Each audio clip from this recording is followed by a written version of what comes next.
esse é o vídeo mais pedido do canal. Se você fez o autoneurológico e não conseguiu entender o que estava escrito lá na conclusão, assiste esse vídeo até o final, porque ele foi feito pra você.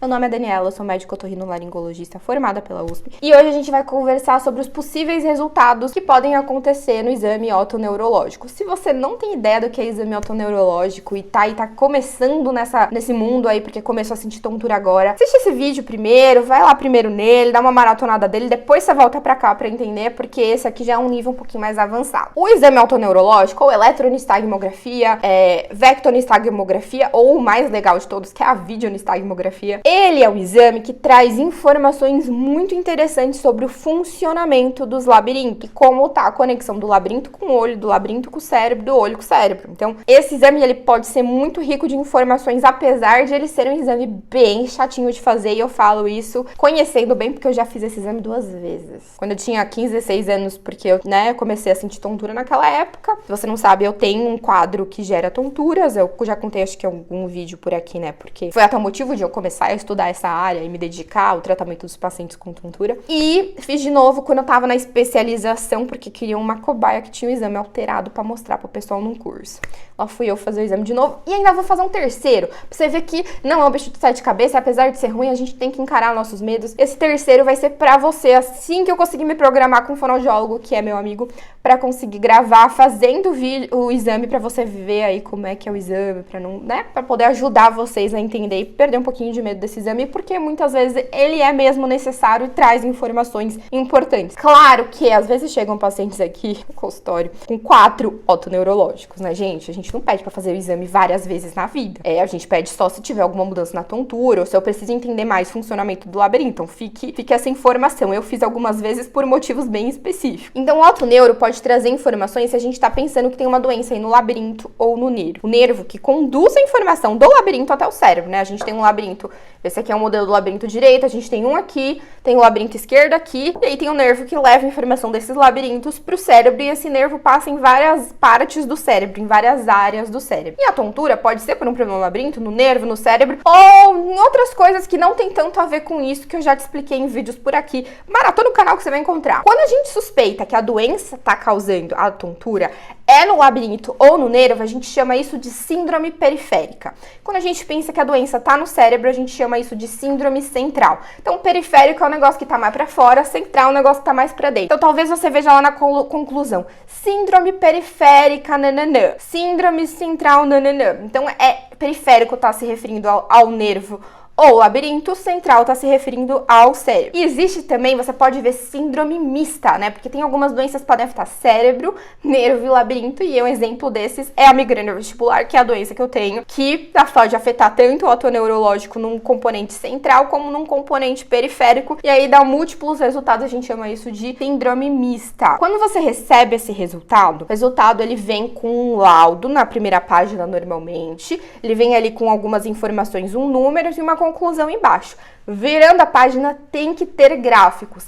Sempre que você for receber esse resultado, ele tem que ter os gráficos. O que são os gráficos? Vamos trazer para uma coisa mais simples. Quando você vai fazer um exame do coração, eletrocardiograma, você recebe um laudo e recebe, aquele negocinho, que é o eletrocardiograma em si, o gráfico do eletrocardiograma. Por quê? O laudo é a interpretação do gráfico. E as pessoas podem interpretar algumas coisas erradas sem saber a história. E às vezes, quando você vai fazer o exame, a pessoa não vai saber sua história, não vai ter te examinado. Ela vai só fazer o exame. Então, o gráfico, ele é importante também para interpretação do seu médico. Então, não leve só laudo. A mesma coisa, por exemplo, que você levar uma ressonância. Você leva só o laudo da ressonância pro médico, você leva o laudo e a imagem. E o médico, muitas vezes, vai ler o laudo e também vai ver a imagem, Ele, na verdade, deveria fazer os dois. Aqui um exemplo de gráfico. E o gráfico são várias páginas, porque é o gráfico de cada teste que foi realizado. Agora, vamos para os possíveis resultados. Lembrando só uma coisinha importante. Quando a gente faz esse exame autoneurológico, o fonoaudiólogo que realiza, ele coloca os eletrodos ao redor do olho e você talvez fique confuso, mas por que o cara tá colocando coisa no meu olho se o problema tá no ouvido, no labirinto? O olho é a janela do labirinto, né? Problemas no labirinto podem se manifestar com movimentos nos olhos que não normalmente aconteceriam. E a gente capta com o eletrodo a diferença de energia que existe no olho e consegue entender se o olho tá se movimentando. É isso que aparece no gráfico. Tá paradinho porque o olho não movimentou, se tem algum movimento ali vai aparecer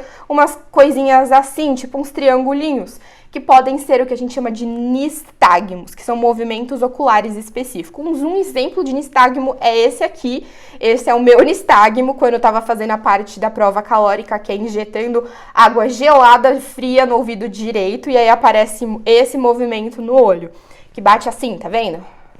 Isso é um exemplo de nistagmo. É um nistagmo provocado pelo exame e por causa desse movimento é que você sente tontura nessa parte do exame. Também, esse exame, ele tá percebendo aí a correlação, então, que existe entre o labirinto e o olho, e ele faz, através dessa correlação, informações sobre o funcionamento do labirinto. Esse teste, ele diz tudo sobre o funcionamento do labirinto? Não. Ele fala sobre o movimento do labirinto, sobre o funcionamento do labirinto, numa baixa frequência de movimento. Baixa frequência de movimento seria movimentar a cabeça assim. Existem as rápidas frequências de movimento. E tem doenças que afetam as baixas frequências de movimento, ou só as altas frequências de movimento, ou as duas. Então, a depender da suspeita da doença, às vezes a gente pede o autoneuro, às vezes a gente pede o VRIT, que é um outro exame que avalia altas frequências. E ele avalia o labirinto como um todo. Esse aqui é o modelinho do labirinto direito, tem 3 canaizinhos e tem um miolinho. Não, o autoneurológico avalia esse canalzinho aqui e não avalia o miolinho. Então, se a gente tá pensando que o problema tá no miolinho, o exame que a gente vai pedir é outro, é o VEMP, não é o autoneurológico. A parte do autoneurológico que avalia esse canalzinho aqui, esse funcionamento desse canalzinho, chama prova calórica, que é quando injeta o ar ou a água quente no ouvido. Quando faz isso, cria um movimento desse líquido aqui, que é um movimento de estímulo. O quente estimula, o frio inibe. E quando ele estimula, é pra gente ter esse movimento do vídeo que eu mostrei aqui, o olho movimentando. E se não tem esse movimento do olho, ou se tem esse movimento do olho muito devagar, eu consigo saber que esse labirinto não está funcionando muito bem. Então vamos lá para as possibilidades de tipos de conclusões que podem aparecer ali no seu exame. A primeira conclusão, que é a mais comum, é o exame normal. E então o exame normal, baseado em tudo isso que eu te expliquei até agora, quer dizer que você não tem nada? Não.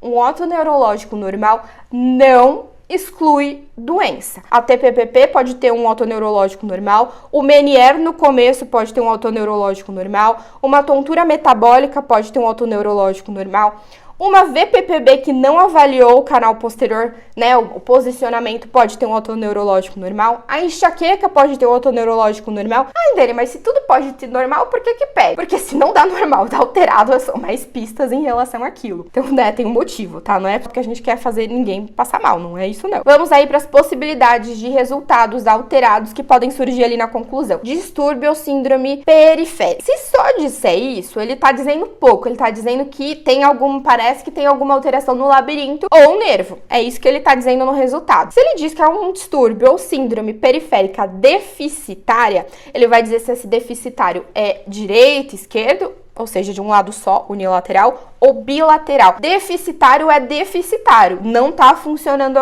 adequadamente. Então, um distúrbio ou uma síndrome deficitária unilateral direita quer dizer que o lado direito, labirinto ou nervo, não está funcionando como deveria, ou não funciona nada, ou funciona pouco. Isso vai depender do valor que aparece ali no gráfico. Isso pode acontecer como uma sequela de uma neurite, de uma labirintite real oficial, de uma hemorragia do labirinto, de uma doença de Meniere que se propaga por muito tempo. Então você vê que assim, esse diagnóstico não é o diagnóstico de uma doença. Ele na verdade está trazendo uma alteração que acontece no labirinto que pode acontecer em algumas doenças. A segunda alteração que pode acontecer é a disfunção ou síndrome deficitária bilateral. Bilateral quer dizer que os dois lados não estão funcionando muito bem ou não estão funcionando nada. E aí esse deficitário pode estar escrito como hiporreflexia ou arreflexia. Hiporreflexia quer dizer que funciona pouco, arreflexia que não funciona. E aí a gente só fala que é arreflexia quando testa. Quente, não teve resposta, ou seja, a pessoa nem vai sentir tontura. Frio, não teve resposta, não vai sentir tontura. E gelado, que é uma outra temperatura gelada mesmo, não tem tontura, não tem resposta. Essa síndrome deficitária bilateral, ela acontece, por exemplo, quando o paciente usa um tipo de medicamento que é tóxico para o labirinto. E aí ele perde o funcionamento. Isso acontece em alguns quimioterápicos, antibióticos. Então são coisas que a gente tem que pensar. Uma doença de Meniere bilateral, que é super raro, a longo prazo, não logo no começo, a longo prazo ela pode se desenvolver com essa síndrome deficitária bilateral. E também o nosso envelhecimento pode se desenvolver com uma síndrome deficitária bilateral, que seria a mesma coisa, assim, se você fosse usar uma analogia para dizer uma perda auditiva, né? Você vai perdendo a audição, você vai perdendo o funcionamento do labirinto. Isso pode ser acelerado por doenças metabólicas. Então, o importante é que se você quer cuidar da saúde do seu equilíbrio, diabetes e hipercolesterolemia podem facilitar muito de acontecer trombos, estenoses, dificultar o sangue de chegar ali no labirinto e ter um infarto daquele labirinto, como se fosse um AVC só do labirinto, porque ele tem um único vaso que chega sangue nele e esse vaso é pequenininho, então pode entupir aí, se você tiver placas de gordura, já tem essa história de ateromatose, cuide muito disso, porque isso pode prejudicar o equilíbrio, é uma outra possibilidade para gerar uma síndrome deficitária bilateral. E aí a mais disparada de todas nas perguntas nos comentários é a disfunção vestibular irritativa ou disfunção vestibular por hiperreflexia. Que é isso? O labirinto tá funcionando demais? Na verdade, ele não tem essa habilidade de funcionar demais. Ele funciona, às vezes, normalmente, e aí a gente tem um freio de mão para ele. Esse freio de mão é uma região do cérebro que age, que impeça essa função de ser muito alta. Quem faz essa inibição, quem faz esse controle é o cérebro. Então, quando tem uma hiperreflexia, trata-se de uma condição neurológica. E a condição neurológica mais comum de gerar isso é a migrânia vestibular. Uma outra possibilidade para isso é uma sequela de um AVC. Então, às vezes vai aparecer ali também disfunção vestibular central irritativa, disfunção vestibular central com hiperreflexia. Então é porque além do hiperfuncionamento, tem algumas características que indicam uma doença neurológica. E aí, uma grande possibilidade são essas duas, né? A sequela de um AVC e a migrânia vestibular, que disparado a principal causa dessa tal hiperreflexia. Bom, espero que finalmente tenha ficado claro, que vocês divulguem esse vídeo, que vocês me pediram tanto para falar sobre esses resultados. Talvez a conclusão que o fonoaudiólogo que realizou use algum termo diferente no seu. Se você quiser entender o que esse termo significa, manda aqui no comentário. Eu deixo explicando. Eu só não vou interpretar o exame pra você, porque a gente só interpreta o exame sabendo a história, né? Sempre importante, a gente tem que saber a história daquela pessoa. Se você gostou desse vídeo, deixa o seu like e se inscreve no canal.